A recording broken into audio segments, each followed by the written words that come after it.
కనుమ రోజు ముఖ్యంగా చేయాల్సింది ఏంటంటే ఈ పశువుల పండుగ కాబట్టి జంతు లక్షణాలతో లేకపోతే జంతువుల్ని కలిగిన ఆ, ముఖాకృతులు కలిగిన విఘ్నేశ్వరుడి నుంచి మొదలు పెడితే హనుమంతుడు, ఇకపోతే నారసింహస్వామి, ఇకపోతే అయ్యప్పకి పులివాహనుడు అని పేరుంది. ఆ తర్వాత సుబ్రహ్మణ్య స్వామికి నెమలి వాహనుడు అని పేరుంది. ఇక శివుడికి అయితే నంది చూశారు కదా. ఇకపోతే వేదనారాయణ స్వామి, ఈయన వచ్చి చేప ఆకృతిలో ఉంటాడు.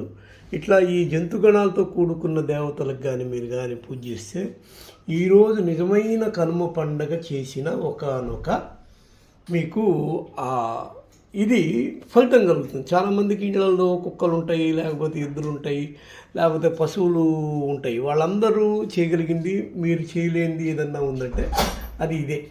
ఇది కానీ మీరు కానీ చేయగలిగితే ఈరోజు పూజ పూర్తి.